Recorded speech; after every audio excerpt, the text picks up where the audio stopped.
Bom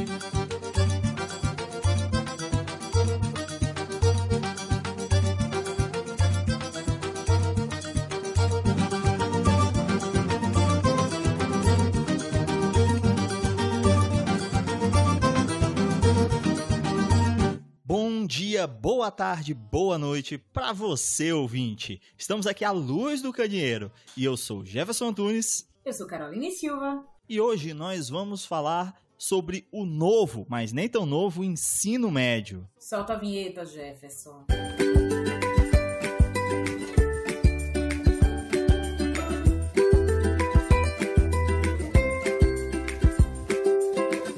Vamos começar polemizando o negócio, porque se não for assim a gente não gosta. Se não for pra falar mal do governo, eu não venho aqui nesse podcast. E aí, eu vou ler uma reportagem que saiu no Carta Capital, tá? No último dia 13 de fevereiro de 2023.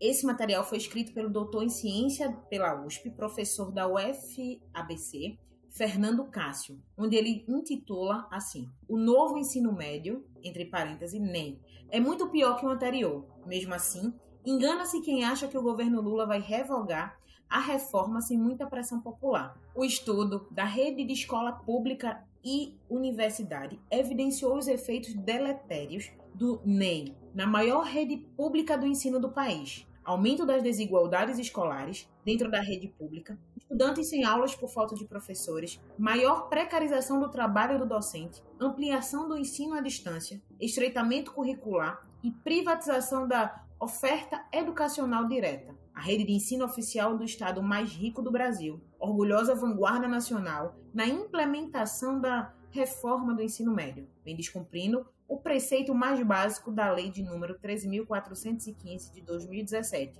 que a instituiu a ampliação de carga horária do ensino médio para, no mínimo, 3.000 horas letivas. Recomendo a leitura na íntegra e o link vai estar na descrição desse episódio. E é com esse texto do professor Fernando Cássio que vamos conversar hoje com a nossa querida convidada que já esteve aqui no nosso podcast, Cibele Holanda, que ela é doutoranda, tá, em política, né, Cibele? E professora da rede estadual do estado de Pernambuco. Cibele, seja muito bem-vinda.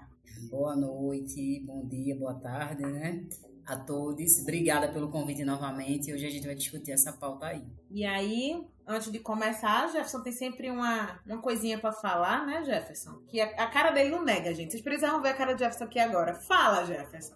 A BNCC e a reforma do ensino médio, elas são dois temas que estão no campo da educação pelo menos desde 2012, né? Não quer dizer que isso surgiu de uma hora para outra. Já havia muito estudo, muita discussão, muito entendimento.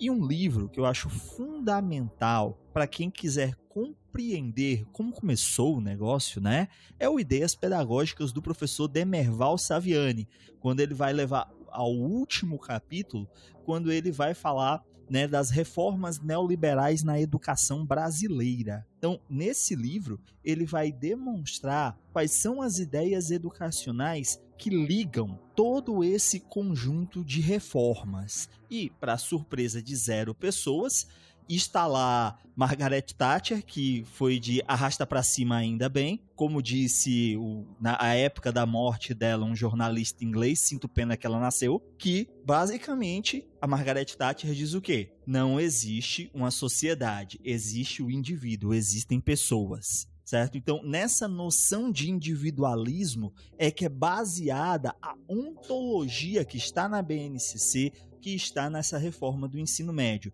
E, obviamente, que eles não poderiam, né, as pessoas encarregadas de criar essa política educacional, não poderiam deixar de se basear em alguma das grandes autorias do campo da educação, no caso da psicologia do desenvolvimento. E nós estamos falando de quem? Do Piaget.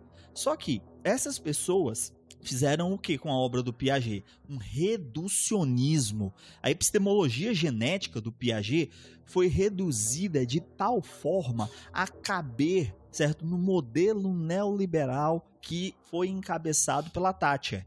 Então, a gente tem uma mistura aí de pseudociência com neoliberalismo e toques de maldade e perversidade. Manda aí, Cibele, depois dessa porrada na cara. Bem por aí. Teve alguns pontos que Jefferson tocou que eu já tinha colocado aqui na minha pauta. Mas aí, tratando-se desse novo ensino médio, que não tão novo, muito bem falado na Carta da Capital, é o seguinte, a gente vem traçando, quando a gente fala do novo ensino médio, eu nunca paro para pensar, se não for a reforma da LDB de 1971. Em 1971, a gente vai estar na ditadura militar, no governo Médici, né? E aí, o que acontece? Acontece essa reforma que ela funde o ensino primário com o ginásio. E o que é que acontece? Acontece a precarização, né? A redução de 10 anos para 8 do ensino primário. Então, o que é que essa questão de 1971 tem a ver com agora? Tem a ver que em 2017 a gente vai estar com Temer e o Mendonça Filho como ministro da Educação. E aí a gente vem dessa questão oriunda dos mesmos perfis militares e de extrema-direita acabando com a educação, né? Então, a gente tem que pensar o seguinte. Em 71, com essa reforma da LDB, o que foi que aconteceu? Tornou o ensino obrigatório de 7 a 14 anos. A gente vai ouvir muita gente, inclusive nossos pais e mães. Eu não sei como foi o contexto dos pais de vocês, mas, por exemplo, na cidade que minha mãe nasceu e foi criada, só existia uma escola e a gente não via, por exemplo, coisas que a gente teve Jardim 1, Jardim 2, não sei o quê. Isso não tinha, né? A criança entrava na escola com 7 anos de idade, a criança pobre, sem saber ler ou não, e já é para a primeira série. Isso a partir de 1971, certo? Então, a reforma da LDB de 71, ela precarizou o ensino, aumentou categoricamente o número de analfabetismo no Brasil, certo? Porque aí a gente vai pegar uma questão de professores sem material pedagógico, sem estarem capacitados para estar letrando essas pessoas, a grande maioria agricultores naquele momento. E o Médici, que era um militar, ele estava pouco interessado nisso, porque o Médici, ele se orgulhava em dizer que em 1911 o Brasil passou por uma higienização. E essa higienização veio da abolição da escravatura, né? E 1911 não é uma coisa dita somente por historiadores. Em 1911, o Brasil participou efetivamente de um congresso na França, na qual houve-se a proposta de trazer imigrantes de cores claras após as pestes, etc. e tal. E depois, pós também a Primeira Guerra Mundial. E foi o que aconteceu, né? Italianos, poloneses, japoneses e chineses tomaram o Brasil. E não foi por, vamos trazer esse pessoal, não. Foi o interesse de higienizar a população preta do país. E também a gente vê que o Médici tinha essa postura de querer higienizar a educação quando ele faz isso na LDB. Inclusive, quando a gente lê a LDB de 1971, tem um parágrafo, artigo 91, inciso 6º, que ele diz bem claro que alunos primários não deveriam, agricultores, perder tempo na escola, não com essas palavras, mas ele deixa bem claro que vai estar enfatizando escolas de centro. Então, logo quem moraria numa zona rural não teria como chegar lá, beleza? Então, o que aconteceu nessa reforma, que é onde a gente vai passar bem pertinho da de agora? Carol pediu para falar, mas só para a gente fechar esse primeiro momento. A reforma ela vai ignorar as dificuldades da pré-escola, então vai fazer com que o aluno não chegue na idade certa e ela vai fazer com que a importância do intelecto desse aluno, dessa pessoa, desse ser social, seja colocada em outro momento. Ou seja, o que a gente tem agora no ensino médio, eu tenho alunos de ensino médio que não sabem ler. Então, a gente já tinha em 1971 o mesmo problema estrutural. Fala, Carol. É mais uma crítica, né? Porque quando você fala em LDB, a LDB ela não foi reformulada, ela não foi debatida, ela não foi discutida. A gente continua com a LDB de 1971, com alguns tópicos a mais, e é isso que acaba destruindo o resto que já tem, né? Você, o Jefferson, tem mais propriedade para falar que eu estudo mais LDB para concurso e para entender um pouquinho o processo escolar. Mas assim, quando a gente vai para LDB, Jefferson já bateu aqui várias vezes na tecla. Tudo é a BNCC, Carol. Vamos bater na BNCC. Só que se a gente junta os dois, a gente vai bater em quem no final, Jefferson? Antes de retomar para Sibeli. Então, nesse momento, a LDB e a lei do Médici, ela desobriga, essa palavra, ela desobriga o Estado a dar essa assistência à educação. Quando ela parte desse princípio de desobrigar, ela está dizendo a vida social desse indivíduo não me importa. Porque como é que eu vou colocar uma criança de 7 anos diretamente na primeira série se ela nunca teve contato nenhum com escola, entende? Então, por exemplo, um filho de uma pessoa, naquele momento, é um pouco abastarda, vai para uma escola com pessoas pobres, e aí quem é que vai estar na frente nessa situação, né? A gente pega por aí. E aí, houve essas alterações, que é muito parecida com o que é agora. Em 1971 até 83, a gente teve uma alteração significativa nos livros pedagógicos, nos livros didáticos. Eram os livros de teores militares, com muito amantes à bandeira, amantes ao patriotismo, etc. e tal, que inclusive foi uma das revogações do Camilo Santana, né? Que mais para frente eu vou falar sobre isso. Então, o que foi que aconteceu pós isso e por que eu quis intercalar? Houve o rompimento, nesse momento, do projeto que seria educacional, que lá atrás, Paulo Freire e o próprio Anísio Teixeira, com o início da escola pública, como criador desse movimento, estavam traçando, né? Porque aí a gente vai pegar esse momento do Paulo Freire, essa proposta da pedagogia do oprimido, que muitos professores, me dói muito quando eu escuto alguém falando sobre isso, que alguns colegas de profissão dizem, mas a gente estuda Paulo Freire e a gente não consegue dar Paulo Freire no dia a dia. Gente, então você tem que reler Pedagogia do Oprimido, né? Você tem que reler, porque em nenhum momento ele está pedindo para você usar no dia a dia. Ele está dizendo para você se humanizar com a dor do outro. Ele está dizendo que, por exemplo, no governo de João Goulart, que antecedeu o golpe, ele foi o coordenador da alfabetização. Ele conseguiu, em 40 horas, alfabetizar 300 agricultores, que é uma marca. O cara reconhecido mundialmente. Então, pós isso, em 64, o cara foi exilado, etc e tal. Então, assim, se a gente pega essa linha do tempo e a gente compara com em 2017, a gente está na mesma faixa. A gente vem de avanços e depois a gente decai. Só que, retornando para a gente fazer esse parâmetro, lá na LDB de 71, que funcionou todo esse momento, de 71 até início de 90, o que é que a gente vai ter, que aí é o que está acontecendo agora? As principais coisas, a deterioração do ensino público, que é o que está havendo agora também, a elevada taxa de reprovação e repetente, né? Quando a gente era adolescente, a gente era da mesma faixa de idade, a gente escutava muito, repetente, porque a criança não tinha como passar de ano. Acentuar as desigualdades regionais, que é o que está acontecendo agora também. Antes a gente entrava na sala de aula e tinha um embate de dizer assim para o aluno, olha, faz essa faculdade, faz aquela. Hoje não, hoje a gente ensina ao menino e depois a gente vai ver que ele está trabalhando nas Americanas, numa farmácia. Então essa é a desigualdade. É um ensino deteriorado que vem de uma desigualdade. E aí eu coloquei na pauta sobre a questão da política de combate ao professor. Nos governos da LDB, de 71 até 85, teve uma política de combate ao ensino do professor, que a gente também viu nesses 4 anos que passou. Nessa questão de dizer que a gente não poderia trazer um aluno crítico, né? Que a gente estava fazendo questões ideológicas dentro de sala de aula. Então, eu trago no sentido que a gente está entrando no mesmo contexto, entende? Porque quando a gente dá um projeto de vida e diminui uma história, diminui biologia, diminui química, a gente sabe que não é por acaso. Então, nesse contexto, existe uma política de combate à autonomia do professor em sala de aula. E aí, depois desses episódios, a gente vai ter, na década de 90, isso aí não é eu que estou dizendo, tá? A gente pode entrar lá no site do PEGOV, que está lá, esses números que eu vou dar agora. Entre 71 e 80, a gente vai ter um número elevado de 23 para 36 da população analfabeta do Brasil. Pessoas brancas, 2,7, pessoas pretas e pardas, 4,1.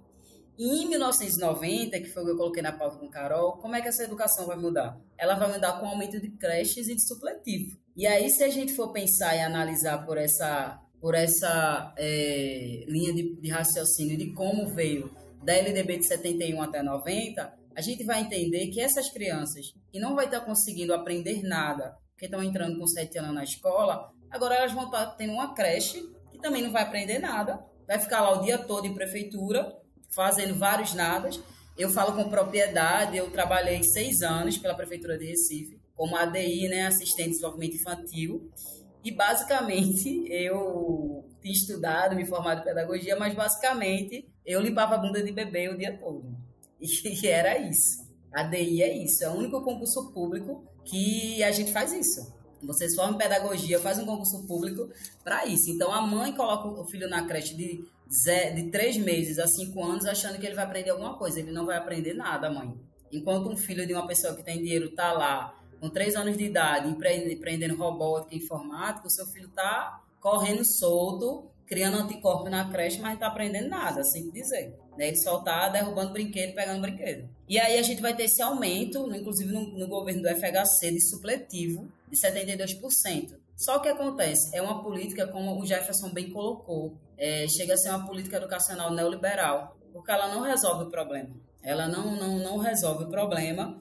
E aí, nos anos 2000, com a chegada do governo Lula, a gente tem o PDE, que é o Plano de Desenvolvimento da Educação, que, na minha opinião, também não resolve o problema. A gente vai ter alguns avanços, mas a gente vai ter muita regressão por parte de, em 2007, quando há essa questão do PDE, a gente vai ter coisas importantes, né? A prova, a Provinha Brasil, o SAEB, o SAEP, o Enem, o EJA, o ENAD, o SAEB. E a gente vai ter nos anos 2000, no início também, o Rumo à Universidade. Não sei se Carol e Jefferson participou do Rumo à Universidade. A gente vai ter todas essas questões. Ok. Só que essa implementação começa a fundir também o interesse do setor privado. E aí acaba criando uma educação neoliberal e uma educação tapa-buraco, que não vai resolver o problema real, que é o que está acontecendo agora. É uma ilusão da classe B, né? Como, por exemplo, nos anos 2013, a gente vai ver, pelo menos aqui em Recife, não sei aí no Ceará, a gente vai ver, se esse Carol recorda, uma explosão dos cursos técnicos. Nossa Senhora!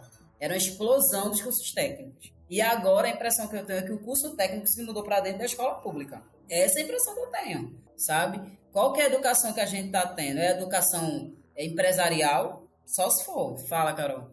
Na verdade, eu queria muito que o Jefferson falasse agora, porque a educação do Ceará, ele já falou pra gente, né, Jefferson, que seria o espelho para o resto do Brasil. E explica aí pra gente, Jefferson, por favor. Bem, como é que funciona aqui o modelo educacional do Ceará? Ele é um modelo apartado. A gente tem as escolas ditas normais e a gente tem as escolas de tempo integral padrão MEC. Bonito isso, né? Como é que funciona? Essas escolas padrão MEC de tempo integral, elas têm uma melhor infraestrutura. Para quem é de fora, inclusive, pensa que é um colégio particular. Os estudantes recebem tablet, recebem notebook. Você tem um curso profissionalizante para fazer no contraturno. Ao mesmo tempo que você tem as disciplinas eletivas, certo? É claro, ele também está sendo mudado nessa reforma do ensino médio, está sendo impactado. Mas disciplinas, por exemplo, como história de vida, por exemplo, já estavam previstas. E aí, como é que funciona? Tem essa dupla função da formação profissional e da escola, digamos assim, comum, né? Do currículo tradicional, sala de aula, mais voltado para vestibular, geralmente no período manhã, e à tarde geralmente é o ensino profissional, né? As aulas são intercaladas, os estudantes ficam o dia todo na escola, né? Fazem todas as refeições, inclusive, na escola, e tem toda uma infraestrutura que é diferenciada.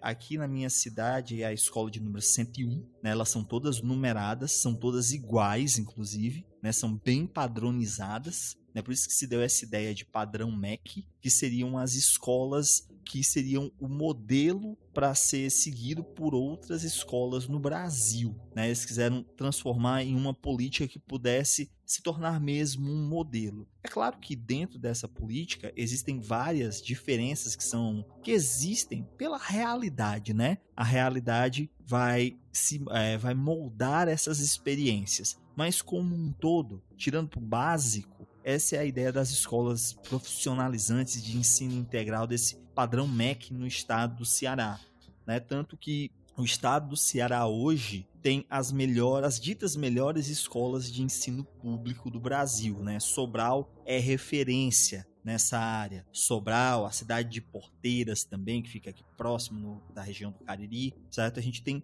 muita experiência que, segundo essas análises centralizadas realizadas pelo governo, análises realizadas inclusive de forma internacional, o Ceará hoje tem as melhores escolas públicas do país. A educação do Ceará sempre foi uma referência, né? Eu tenho um amigo, inclusive, que acabou de ir para aí, se mudou e passou no concurso público.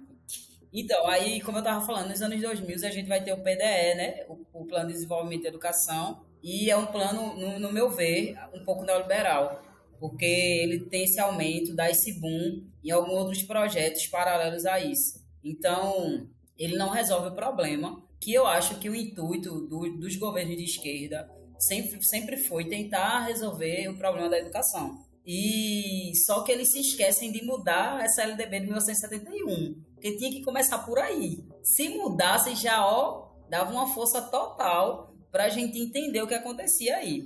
E aí eu estava falando sobre a questão do ENAD, do SAEB e do EJA. Dentro dessa questão, a gente vê uma potencialidade de melhora, porque tem uns projetos, né, que vai se alinhar nos anos 2004, 2005, que eu não sei se vocês já ouviram falar, que é o Chapéu de Palha, Projeto Paulo Freire, aí a gente tem o ProUni, o FIES e o Sem Fronteiras, que aí são projetos dentro de uma perspectiva social que tem uma melhoria muito ok. Só que, dentro dessas medidas, a gente vai entender também que, por exemplo, um curso pré-vestibular, ele vai começar a avisar que esse aluno, que essas pessoas estão com muitas oportunidades.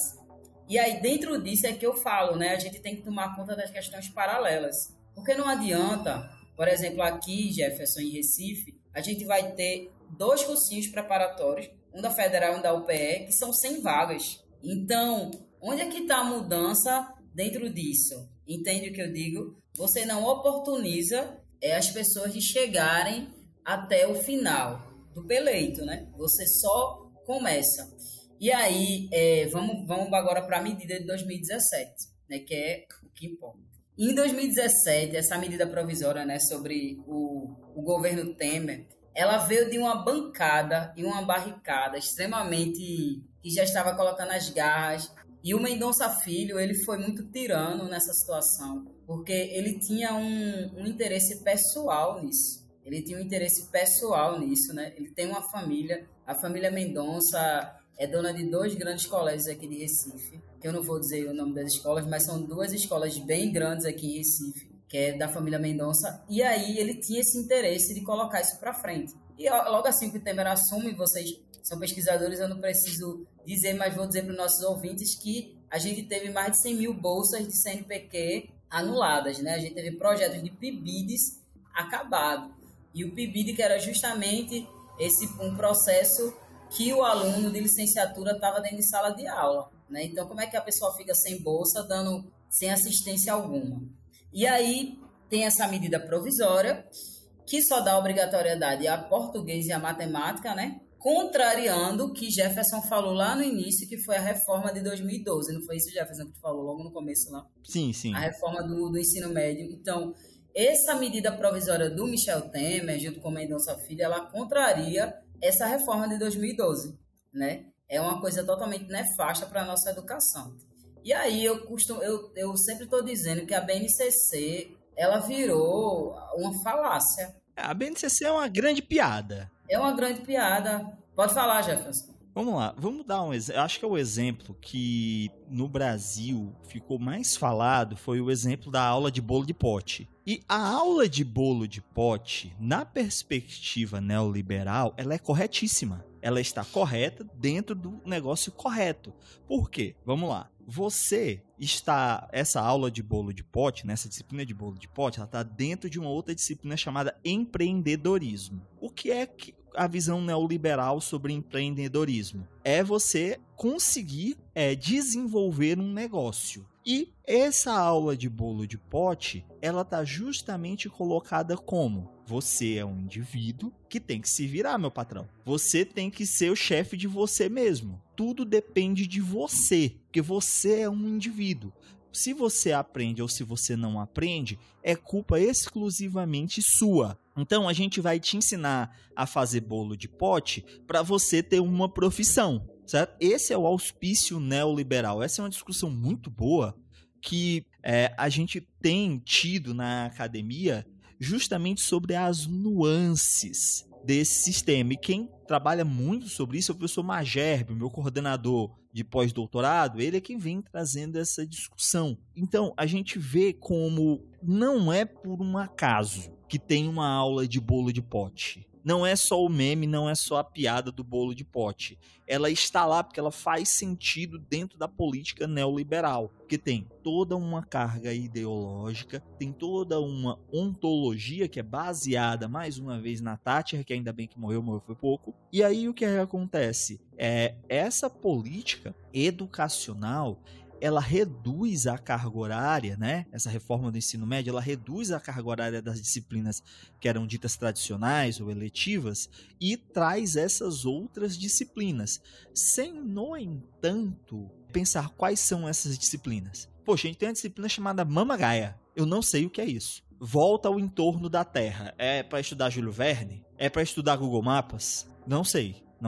Desculpa, eu não sei do que se trata. A gente tem disciplina de RPG na escola. Sim, eu gosto de RPG, jogo RPG há mais de 20 anos. E, bem, do jeito que está colocado, você consegue dar aula de qualquer coisa com a BNCC. Porque a intenção é realmente você encher a carga horária. E a gente tinha uma discussão muito interessante nos anos 2000, que era uma discussão que é contrária a isso, que era o comparativo do currículo japonês com o currículo brasileiro, né, na área de matemática. O pessoal diz, a educação japonesa é linda, a educação japonesa é maravilhosa, a educação japonesa é baseada no liceu soviético, como toda boa educação mundial é baseada no liceu soviético e não na educação estadunidense. E aí, graças à camarada Krupskaya, beijo camarada Krupskaya, que não deveria ter morrido, inclusive, terna Krupskaya. E o que acontece, né? Modelo de currículo japonês para matemática, especificamente para matemática, eu vou falar aqui. Ele tem poucos componentes curriculares. Poxa, aqui a gente estuda. Primeiro que, vamos lá, para quem fez o ensino médio na minha época, né? A gente revia basicamente tudo que a gente via no Fundamental 1 e 2. Né? A gente via até logaritmo e depois voltava, né? Não pegava as operações fundamentais, aquela base do Fundamental 1, mas revia todo o Fundamental 2, com matriz, com logaritmo. E a educação matemática japonesa, ela tinha muito menos, ela tinha 1/3 do nosso currículo. Só que o que acontece? Era um currículo trabalhado com ênfase em domínio de habilidades. Então a ideia era o quê? Você ter um pouco conteúdo curricular e muito tempo para que estudantes dominassem as habilidades básicas. Os fundamentos de cálculo, os fundamentos de álgebra, os fundamentos de geometria, para que a gente pudesse o quê? Ter uma base sólida. Essa é a ideia do modelo japonês de educação matemática muito específico. E a gente tinha ali por volta de 2008 essa discussão de pensar em trabalhar em domínio. Só que a nossa reforma educacional fez o quê? Não, em vez da gente fazer isso, vamos dar aula de bolo de pote. Podia ter aula de jogo do bicho também, viu? Vocês podem chamar o Zeca Pagodinho, porque inclusive não tem quem vai ser professor dessas disciplinas. E aí a gente pega outro ponto muito importante. Jefferson, quem é que vai dar aula de bolo de pote? Vamos chamar um profissional que é especializado em culinária, em gastronomia? Não, vai ser o professor de história, vai ser o professor de geografia, vai ser o professor de química. Porque o que é que acontece? Professores e professoras, por terem sua carga horária reduzida, não significa que elas não vão dar aula. Elas vão ter que dar aula desse novo currículo. Então você vai ter que se virar, inventar uma disciplina para complementar a sua carga horária. E eu gosto muito de exemplificar com filosofia. Geralmente a carga horária de filosofia é 1 hora semanal. Ou seja, você que é professor, você que é professora e tem 40 horas semanais, você tem que ter 40 turmas. 40 turmas significam pelo menos por baixo 2.000 estudantes. E aí o que acontece? Digamos que, vamos para matemática, né? Digamos que cada escola que você dá aula tem 20 turmas. Você é uma pessoa muito boa e só você é professor na escola. Então, o que acontece? Você vai ter que dar aula em 2 escolas. Só que essa não é a realidade. Porque você não tem um professor de filosofia só na escola. Você tem 3, 4. Então, se forem 4, essas 20 turmas vai ter que dividir para os 4. Cada um vai ficar com 5 turmas. Você tem, que são 5 horas semanais. Você tem que dar 40 horas. O que é que acontece? Você, já que você tem 5 e tem que dar 40 horas, você vai ter que dar 40 horas em 8 escolas. Ou você pega a aula de bolo de pote, certo? Não tem condição, minha gente. Isso que foi feito serve justamente para o quê? Para retirar esses conteúdos que são importantes sim, certo? E fazer com que professores e professoras estejam cada vez mais precarizados. Porque agora você tem que preparar aula que você não sabe, né? Você tem que cumprir um projeto que você não foi formado, que você não foi formada. Você tem que atender às necessidades do currículo que está em ação. Tudo isso pesa não só para estudantes, mas pesa também para professores. A gente tinha no começo desse negócio uma parada de notório saber. Vamos contratar o Zezinho da banca de jogo do bicho, porque ele vai dar a disciplina de jogo do bicho. Então, a gente ainda tinha essa loucura que vai completamente contra o funcionamento do serviço público. Onde é que está o interesse público aí? Numa seleção para ministrar uma disciplina. Não cabe dentro da lógica do Estado. Então, a gente tem um problema para estudantes, um problema para professores e professoras e um problema para o próprio Estado, né? Como é que nós vamos suprir as demandas das disciplinas, dessas novas disciplinas, com a BNCC, com a reforma do ensino médio? A gente não vai cumprir. É simples assim. Por isso que o caso de São Paulo, que a Carol falou no começo, ilustra muito bem. São 3.000 horas de aula, mas a gente não tem professor para dar 3.000 horas de aula, né? E a gente não pode aumentar a carga horária das disciplinas tradicionais, porque tem essas novas disciplinas que são obrigatórias. As disciplinas tradicionais tiveram uma redução de carga horária, né? Ao mesmo tempo que eu não posso ter concurso, porque eu não tenho uma disciplina, logo vai contra a forma como o serviço público atua, né? Pelo interesse público, e quem está em sala de aula é que vai ter que cortar o dobrado para ou aprender jogo do bicho, ou aprender a fazer bolo de pote, ou qualquer outra coisa do gênero. E uma coisa, aproveitando a tua fala, Jefferson, não só a precarização dos professores, que a gente vai ter nesse momento, também como a evasão escolar volta a aumentar. Qual é o aluno que vai chegar na escola, velho? É desgastante, é destruidor você chegar numa escola de 7 da manhã, 5 da tarde, só vendo disciplina. A gente sabe que o quadro do nosso país é de fome, é da galera que tem que trabalhar, sabe? E não é só um curso técnico, certo? A gente teve realmente a febre que a gente até brincava, em cada esquina tem um curso técnico, e foi uma febre de, sabe? E muito dinheiro, né? Foi a época que o MEC liberou dinheiro de rodo pra galera, assim, abrir curso técnico. Foram prédios construídos e reformados para dar esses cursos que nunca foram pra frente, que foi falido, foi uma proposta falida, pelo menos aqui no estado. Aí a ideia é trazer esse curso técnico para o ensino médio. Só que o que acontece? Não é trazer pelo Estado, é trazer pela via da parceria público-privada. Ou seja, privatizar a educação. É abrir um filão de mercado que, como a Cibele falou, é o filão que o Mendonça Filho estava de olho, que é justamente o quê? Algo que não era explorado. Você poder trazer essas grandes empresas, tanto nacionais como internacionais de educação privada, para dentro, para o seio da educação pública. Então, a gente tem essa dupla perversidade, né? Ao mesmo tempo que gera uma série de problemas dentro da estrutura educacional, também vai fazer com que o quê? A ideia de que a educação privada, ela vai suprir as necessidades da educação pública. Abre-se um espaço aí, você tem 1.800 horas para a educação pública e o que seriam 1.200 horas para a educação privada. Só que esqueceram de contar para eles que o objetivo de toda empresa é o lucro. E não é qualquer lucro, é o lucro máximo.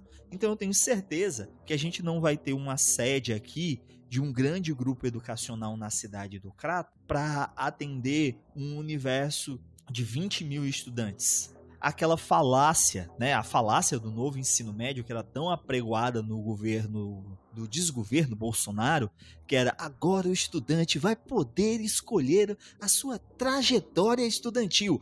Não vai. Por quê? Eu vou te dar as disciplinas eletivas e a bolo de pote. O que é que você vai escolher? Bem, Você tem que completar a sua carga horária. Então, tem aqui a disciplina bolo de pote, a disciplina bolo de pote e a bolo de pote, que foi a única coisa que eu consegui te ofertar. Então, o que acontece? É muito simples. Você escolhe a disciplina bolo de pote e você não se forma. E o professor ou dá a disciplina bolo de pote ou não recebe o salário.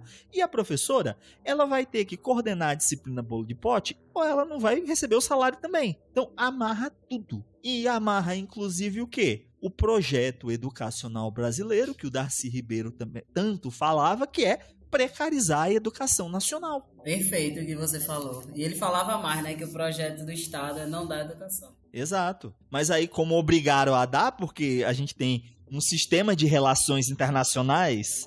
Mas desse jeito não é educação, né? Por isso que o projeto é não dar educação. Mas aí, concordo com tudo que você falou e é muito surreal isso tudo, né, pra gente. E essa questão da Base Nacional Comum Curricular, para mim é uma piada. Para mim é uma piada isso. Para mim é uma piada o projeto político-pedagógico das escolas, que não é nada para nada. Né? Mas aí, falando da suspensão da portaria, né? A suspensão da portaria que o Camilo Santana fez foi a suspensão da portaria 521, né? Do dia 13 de julho de 2021, agora dia 4 de abril de 2023. Então, ele só suspendeu, ele não revogou. Lula deixou bem claro que não haverá anulação, haverá uma reestruturação, porque a gente conhece Lula, sabe que ele é a pessoa mais interpessoal do planeta Terra, e ele consegue, acho que quando Lula passa na casa dele, ele sai seduzindo maçaneta, tudo. O cara é muito sedutor. Então, ele chega com essa pala aí de que vai reestruturar, porque não vai revogar, gente. Como diz o Cristiano Botafogo, Lula é bicampeão mundial de conciliação de classes. Pois é. E o Paulo Freire já dizia, quando a gente pensa em reformismo, né, o Paulo Freire muito baseado no Franz Fanon, qual é o projeto do reformismo? É reformar por cima. É ver o que as elites desejam, atender os desejos da elite e tentar atender o desejo do resto. Certo? Esse é o processo reformista. Não é uma reforma que, não, vou pensar aqui na população como um todo e vou atender um pouquinho da elite. Não, eu vou atender a elite para me manter no poder. Tanto que tá aí a reforma do Haddad, que tá fazendo cosplay, inclusive, de Paulo Guedes. O pessoal Paulo Guedes super elogiou o Haddad, né? Eu, no lugar dele, eu estaria muito atento. Eu estaria deitado em posição fetal, pensando o que eu fiz da minha vida para ser elogiado pelo Paulo Guedes. Eu teria medo também. Esse é um governo que está em disputa, né? Então, o que é que acontece? O próprio Lula falou logo no começo do governo. Existe essa disputa, existem as demandas, e para que as demandas andem, é necessário pressão popular. Porque esse é um governo de coalizão. Está sentado no mesmo lugar o nosso ministro dos Direitos Humanos, que é o cara mais fantástico desse governo. Tá sentado o Flávio Dino, mas tá sentado também ali do lado do Silvio Almeida e do lado do Flávio Dino, a esposa do miliciano de Belfort, do prefeito amigo de miliciano de Belfort Roxo. Tá sentado o pessoal do agronegócio, muito bem representado por dona Simone Tebet. Tá ali dona Batata Liberal, também junto do Haddad ali. É muito complicado esse cenário. E, gente, só não tá no governo quem é bolsonarista. Mas também tá. Tá, porque a bancada da bala deveria estar lá. A gente não tem só o governo, né? Antes de falar, Sibeli, deixa eu só falar uma coisa. Eu e Sibeli tinha comentado sobre isso, né? Quando eu disse, Sibeli, vamos gravar sobre o novo ensino médio. Tá aí super engajada. A gente falou sobre que a galera não tá tendo a noção que no colégio particular as eletivas são robótica, informática, empreendedorismo voltado para a educação financeira. Porque o cara é filho de um empresário, de um médico, de fulano de tal que tem dono de fazenda. E aí o que acontece? Essa disciplina, por exemplo, de educação financeira, ela é uma disciplina de matemática. Matemática aplicada à educação financeira, entendeu? Então, ela é toda pensada no caráter interdisciplinar, ela é toda pensada na realidade. Aí, quando o pessoal diz, a Sibeli falou no começo, é muito difícil implementar Paulo Freire no nosso dia a dia, a escola particular está implementando Paulo Freire. A escola particular tá toda trabalhada no construtivismo, tá toda trabalhada no Vygotsky, tá toda trabalhada no Paulo Freire, desde sempre. E é foda, assim. Até porque os grandes professores e as grandes professoras das escolas particulares, elas vêm das universidades públicas. E têm as ideias educacionais muito influenciadas. Isso, mas aí é aquela questão, né? Que como vocês colocaram muito bem aí, Jefferson e Carol colocaram muito bem essa questão da bancada que a gente está vendo no governo, que a gente também já sabia, não é surpresa. Eu falei isso o tempo todo para alguns colegas que se iludiram muito com o discurso da Simone Tebet, por exemplo, né? A Simone Tebet tinha propostas, o próprio Ciro Gomes, né? O Ciro Gomes, a campanha dele foi travada falando sobre a educação do Ceará, que ele, gente, né? Não vou falar, mas enfim. Então, assim, a gente tem uma suspensão da portaria 521 do dia 13, e o Camilo Santana, o que é que ele faz? Ele só suspende 4 artigos, né? Que é o 4, 5, 6 e 7. E aí, assim, dentro desses artigos tem um que vale muito a pena a gente olhar, que assim, beleza, ele vai reestruturar. Mas se ele suspender de uma vez esse, que é o 7, que se trata do PNLD, que é o Programa Nacional do Livro Didático, para mim vai estar valendo muito, porque quando o Bolsonaro termina o governo dele, fica muito claro qual é o projeto do livro didático. Então, se esse livro didático chega para a nossa mesa do jeito que foi idealizado pelo governo Bolsonaro, a tragédia pode se triplicar, entende? Então, esse artigo é muito importante. Só que essa suspensão é uma suspensão, para os ouvintes, né? É uma suspensão de cronograma de 60 dias. Então, nada mais do que isso. Não é uma revogação. É a suspensão de cronograma de 60 dias com 4 incisos ali, 4 artigos ali. Somente isso. Que aí vai entrar Enem, vai entrar Saeb e vai entrar o PNDL. Somente isso. Não tem nada de que vai acabar em tudo, né? Trazendo essa fala aí que Jefferson falou muito bem, tem uma coisa que a gente precisa entender. O Mendonça Filho, quando ele assume em 2017 como ministro da Educação, ele vai para os Estados Unidos, para a cidade de Boston, igualzinho a Priscila Krause, a vice-governadora daqui do estado, foi fazer um curso de 5 meses lá. Esse curso, o Eduardo Bolsonaro, ele tem uma piadinha que ele faz assim, pegou nos Estados Unidos, pega aqui. Deu certo nos Estados Unidos, vai dar certo no Brasil. E aí, por que o Mendonça Filho vai para lá? Porque nos Estados Unidos, o que é que a gente sabe? A gente sabe que só quem faz faculdade lá é quem guarda dinheiro uma vida toda, correto? Então, qual é a implementação verdadeira, real do ensino médio? É basicamente isso que Jefferson falou, da elite está bem, ela está muito bem, obrigada, e as partes que não estão, né, se danem. E o que acontece? Nos Estados Unidos, a gente vê que os neoliberais daqui, os extremas-direitas daqui, querem implementar tudo que eles acham que dá certo lá para cá. E aí a galera, eu vou para os Estados Unidos, vou fazer isso, aquilo, outro. E uma coisa que Jefferson falou, que cai muito do que eu estou dizendo agora, é alunos meus de terceiro ano chegar para mim e dizer assim, professora, mas eu estou ganhando meu dinheiro. Aí eu fui obrigada a ir para um quadro, num terceiro ano, e fazer uma linha do tempo, dizer você trabalha quantas horas.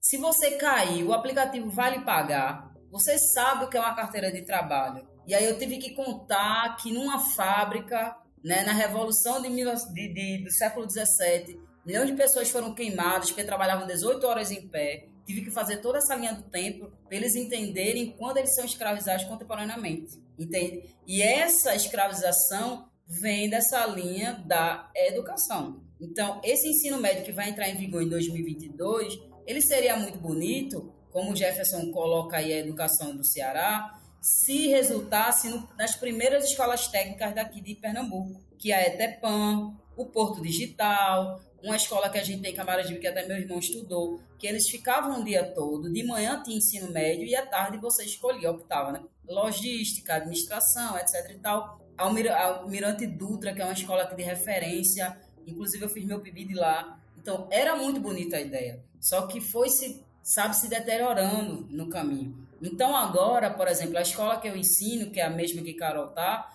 é uma escola integral de 35. Para o nosso ouvinte, o que é que significa isso? Significa que tem 2 turnos. Tem de 7 às 2 e tem de 2 às 9. E aí a gente vai ter 33 trilhas, um cardápio, porque não sei se todo mundo sabe, mas existe uma coisa chamada cardápio. Dentro desse cardápio, o professor vai escolher, como se estivesse num restaurante, o que é que ele vai dar. Só que aí dentro desse cardápio vai ter as áreas exclusivas e as áreas integradas.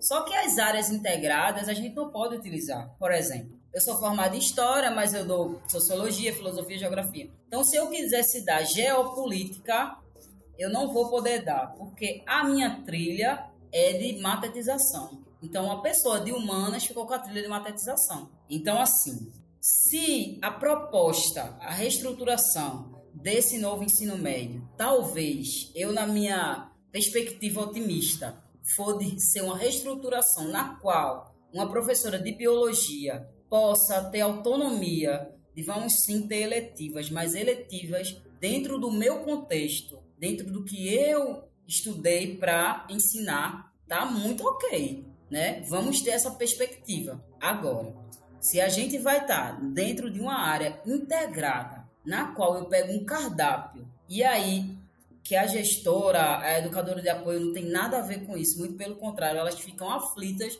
porque não sabem o que fazer. Chega para mim e diz assim, olha, você tem que dar uma disciplina na área de matetização, e aí você fala designer, ok, vou dar designer, que foi a primeira coisa que me passou na mente, vou estudar para dar isso. Mas a escola tem um laboratório, a escola tem recursos para me colocar essa criança para aprender? Não. Aí outra colega minha, Patrícia Vieira, que Carol conhece, tá dando história da moda, mas a gente vai ter data shows disponível para a gente fazer isso? Não. Então, assim, são projetos dentro de uma reforma de novo ensino médio que não é novo, como o professor colocou tão bem na Carta da Capital. A gente não tem recursos didáticos para continuar com essas trajetórias. Porque eu, Cibele, teria vergonha. Por exemplo, a minha filha, ela estuda em escola pública, no Ginásio Pernambucano, que é uma escola super conhecida aqui em Recife. E aí, dentro das opções da minha filha, tinha lá lugar de mulher onde ela quiser. É surreal para mim isso. Você trabalha isso em um texto, em um Dia Internacional das Mulheres, em qualquer momento, porque a gente está falando de gênero. Mas você não trabalha isso durante 6 meses. Você não trabalha frevo durante 6 meses. Você não trabalha tudo que se fala por aí. Essa, para mim, foi o auge. Quando eu vi isso, tudo que se fala por aí era o nome da disciplina. Diga aí. Então, quer dizer, eu teria vergonha de dizer que eu sou licenciada, dizer que eu sabe para dar isso.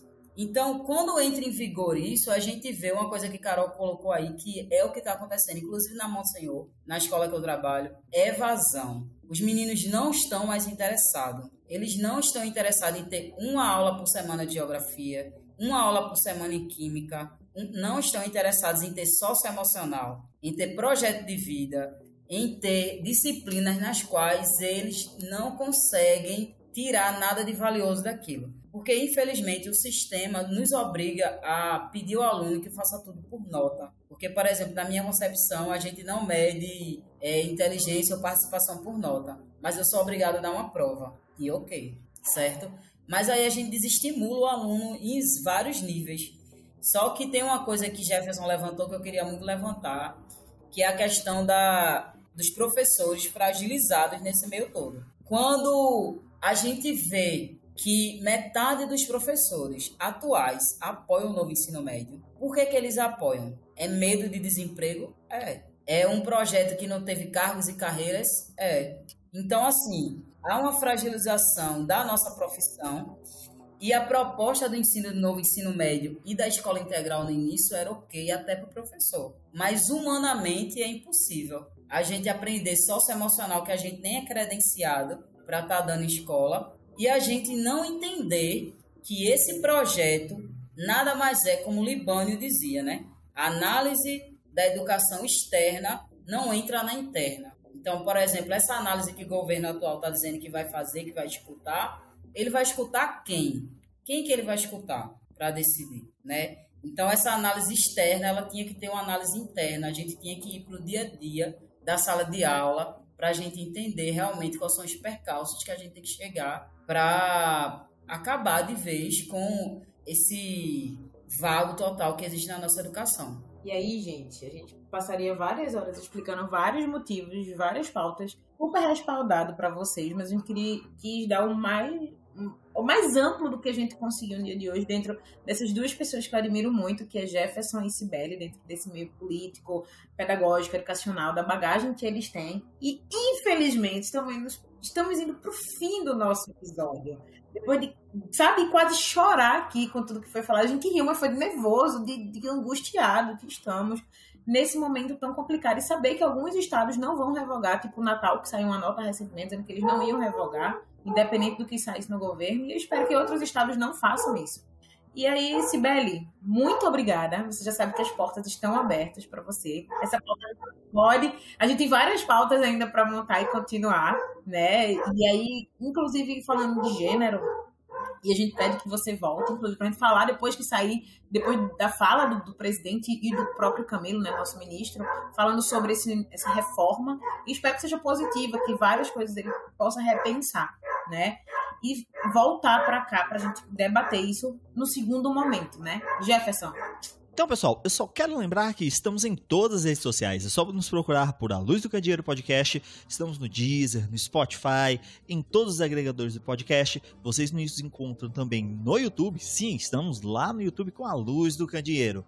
E vocês já sabem, se quiser bater um papo com a gente, é só procurar o nosso grupo no Telegram. O link está na descrição do episódio. Cibele, muito obrigado pela participação no dia de hoje. Para vocês, ouvintes, fica aí o nosso abraço. Obrigada, gente, pelo convite. Foi um prazer danado estar com vocês aqui. Espero que quando a gente volte tenha revogado, né? Vamos ter fé e esperança. Valeu por esse papo. Beijos a todos. É a última que morre, é a esperança. Beijão, pessoal. Tchau, até a próxima. Tchau, tchau.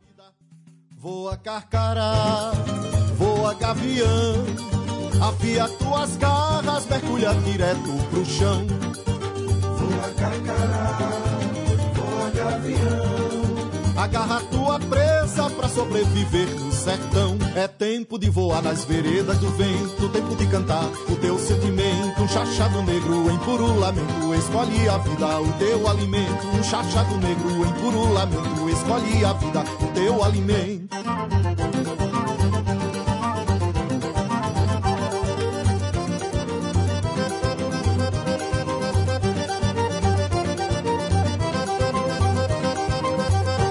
Carcará, voa gavião, do céu tua casa, comida no chão.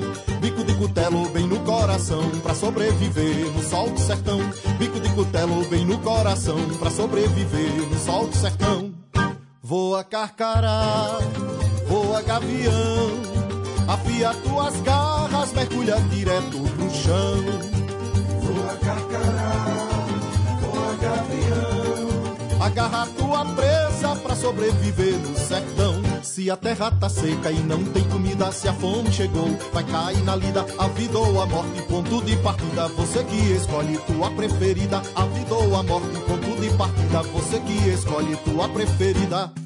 Voa carcará, voa gavião, afia tuas garras, mergulha direto pro chão. Voa carcará, voa gavião, agarra tua presa pra sobreviver no sertão. É tempo de voar nas veredas do vento, tempo de cantar o teu sentimento. Um chachado negro em puro lamento, escolhe a vida, o teu alimento. Um chachado negro em puro lamento, escolhe a vida, o teu alimento.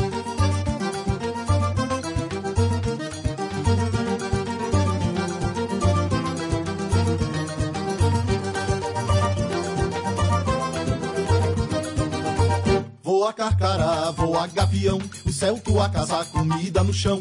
Bico de cutelo bem no coração, pra sobreviver no sol do sertão.